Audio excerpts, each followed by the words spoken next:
हरे कृष्णा। राधे राधे। श्री राधा चरितामृत भाग 141।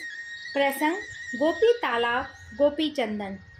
मेरे शरीर में जो द्वादश ऊर्ध्वपुंड देख रहे हो ना बज्रनाभ, ये गोपी चंदन है। इसकी इतनी महिमा है कि स्वयं न लगाने के बाद भी इस चंदन से किए गए तिलक का कोई दर्शन भी कर लेता है तो ना उसके पाप ताप नष्ट हो जाते हैं और वो परम पवित्र हो भक्ति का अधिकारी बनता है।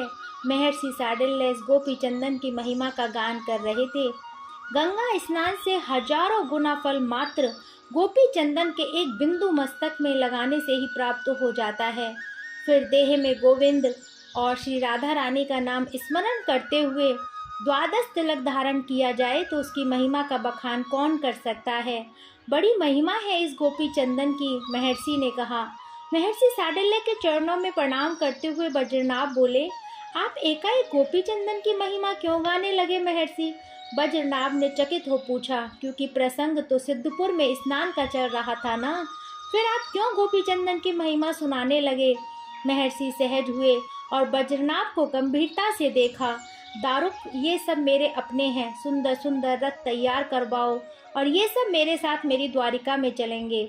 अपने सारथी दारुक को आज्ञा दे दी थी कृष्णचंद्र ने, पर हम आपकी द्वारिका में रुकेंगे नहीं। सब चौंक गए थे, क्योंकि सबसे कम बोलने वाली श्री राधा रानी ने ही यह निर्णय सुना दिया था। हम वनवासी लोग हैं, वन पक्षी लता पुष्प तुम जानते हो श्याम सुंदर, हम इन्हीं के साथ रहने के आदी हैं। तुम्हारे स्वर्ण की द्वारिका में हम रह नहीं पाएंगे।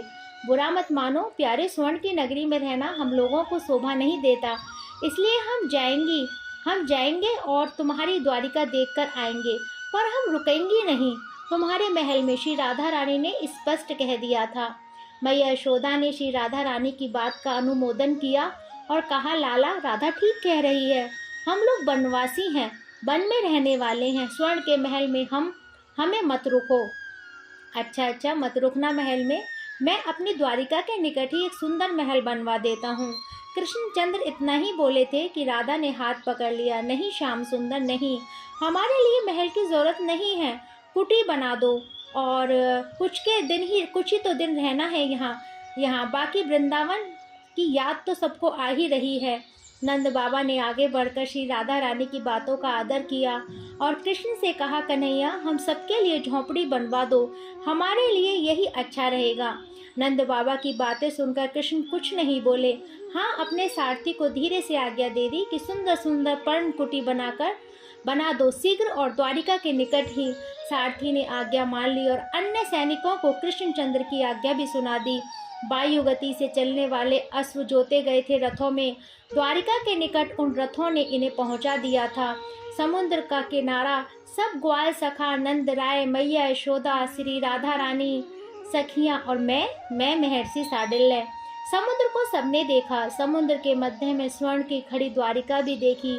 स्वागत करने के लिए स्वयं महारानी रुक्मणी खड़ी हैं, उनके साथ सभी रानियां भी आई हैं। पुत्र पौत्र सब श्री राधा रानी के दर्शन करने के लिए जुट गए थे। आरती उतारी रुक्मणी जी ने श्री राधा रानी की, यशोदा मैया के चरण धोए। वासुदेव जी ने बड़ा आदर किया नंद बाबा का। आचार्य गर्ग के दर्शन का मुझे भी लाभ शीघ्र ही प्राप्त हो गया था। चरण रखिए। द्वारिका में रुक्मणी जी ने बड़े आदर से कहा था। नहीं, हमने यहीं से देख लिया, बड़ा सुंदर शिखर है, स्वर्ण की द्वारिका है ये तो। श्री राधा रानी ने फिर मना किया।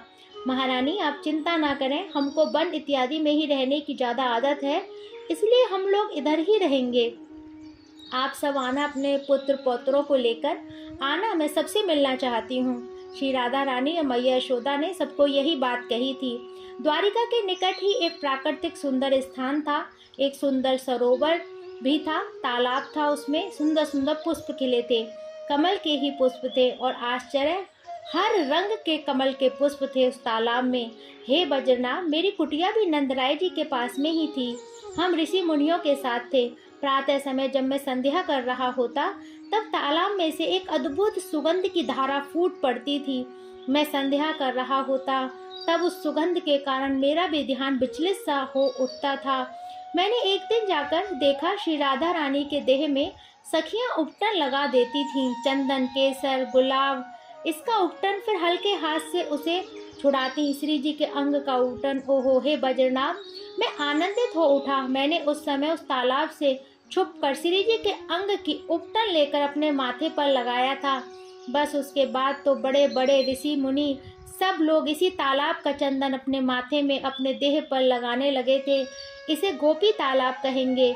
मैंने ही नामकरण कर दिया। स्वयं कृष्णचंद्र खड़े थे उस समय। तब मैंने कहा था कि इस तालाब को गोपी तालाब के नाम से जाना जाएगा। इसकी महिमा अद्भुत होगी।